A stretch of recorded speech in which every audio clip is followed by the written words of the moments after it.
One of the largest school districts in the country is shifting away from mandatory COVID testing. The new model for students and staff will now be a response testing protocol. The Los Angeles Unified School District is dropping its weekly mass testing requirements. Starting June 13th, the district will only test people experiencing COVID-19 symptoms or who have been in close contact with a person who has tested positive. All testing will be done with take-home rapid antigen tests. The only exceptions are students in early education and care settings. They will continue to test weekly with PCR testing through the end of June. According to the district, all students will continue to use an online portal to answer health screening questions. Indoor masks will remain strongly recommended at campuses. The LAUSD's mandatory COVID-19 vaccination mandate for students has been put on hold until at least July 1st, 2023. In San Francisco, no matter what policies have been proposed so far, the homeless population continues increasing. Now officials are planning to offer housing to every homeless person in the city. Critics have warned that the plan won't address fundamental issues.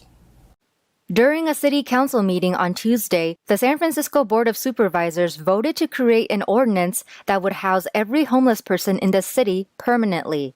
It's called the Place for All program.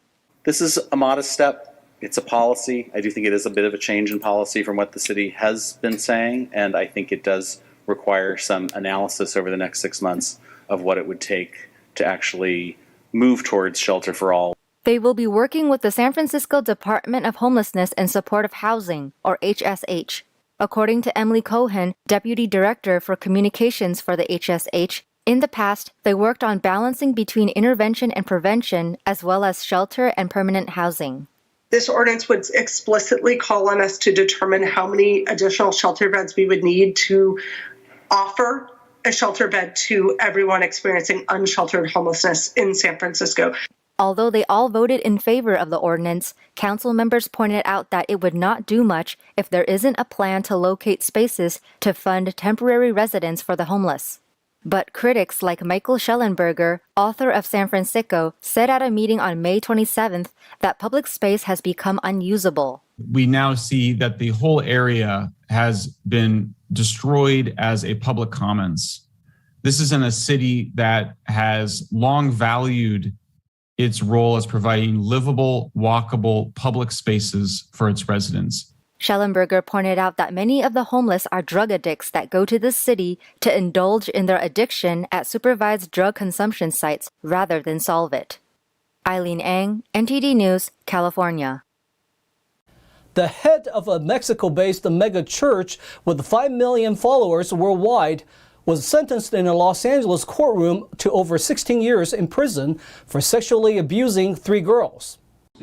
The head of a megachurch based in Mexico, La Luz del Mundo, has been sentenced to nearly 17 years in prison for sexually abusing young girls. Nason Joaquin Garcia is the leader and self-styled apostle of the Guadalajara-based church, which claims nearly 5 million followers worldwide. He pleaded guilty to 2 counts of abuse last Friday in return for prosecutors dismissing the majority of the charges he faced, including multiple charges of rape, conspiracy to engage in human trafficking, and child pornography.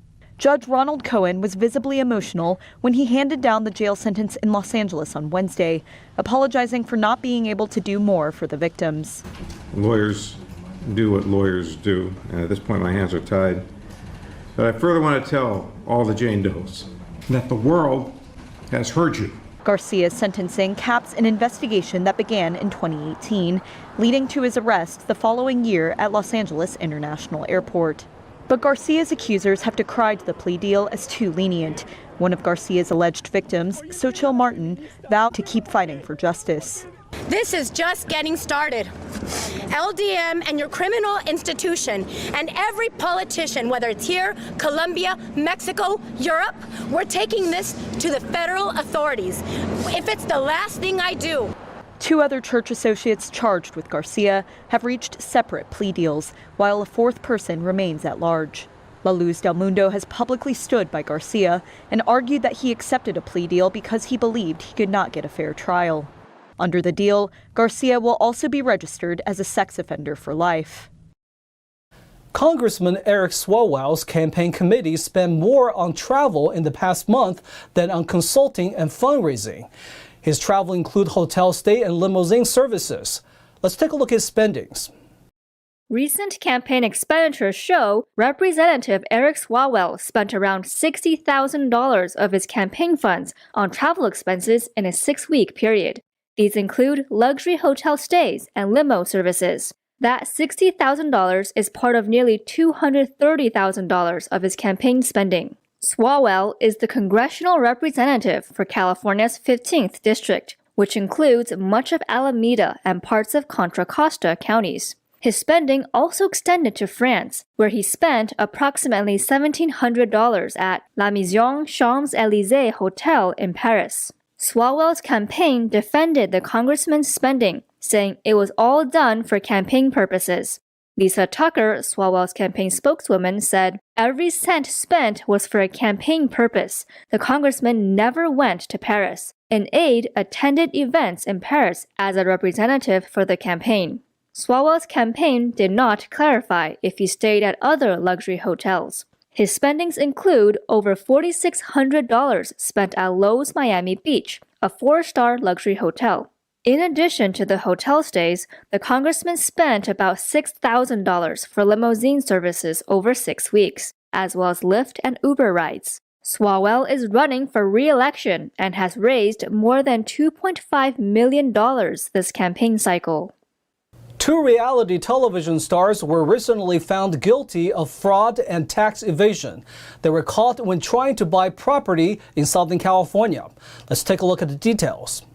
Todd and Julie Chrisley, stars of the reality television show Chrisley Knows Best, were found guilty of bank fraud and tax evasion on Tuesday in Atlanta, Georgia. Prosecutors alleged that the Chrisleys submitted fake documents to banks when applying for loans. They said Julie Chrisley also submitted a false credit report and fake bank statements when trying to rent a house in California. The Chrisleys were initially indicted in August 2019. A new indictment was filed in February of this year. A jury on Tuesday found them guilty of conspiring to defraud community banks with over $30 million in fraudulent loans, conspiring to defraud the IRS, tax evasion, wire fraud, and obstruction of justice. Despite the ruling, other family members have resigned contracts for spin-off shows based in Los Angeles. The U.S. Attorney General's office in Atlanta said Peter Tarantino, an accountant hired by the couple, was also found guilty of conspiring to defraud the United States and willfully filing false tax returns.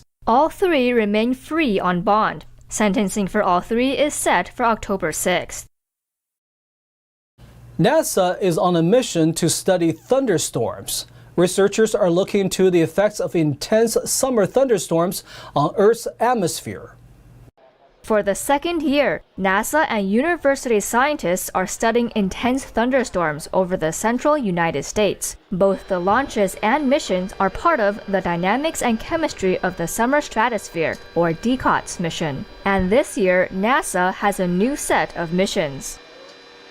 We're also designing a new set of Earth-focused missions called the Earth System Observatory. This is a set of satellite missions designed to work together to provide a 3D holistic picture of the Earth, to continue our decades-long observations of the Earth and improve our understanding. They used NASA's ER-2 high-altitude research aircraft for the research missions. The aircraft is based in Palmdale, California, and will intercept potential thunderstorms in the central U.S. The existence of overshooting storms like this has been known for many years, but the details of how they work and how they affect the stratosphere has not previously been investigated in detail. So to accomplish the measurements, we monitor the locations of overshooting storms using weather radars and satellites.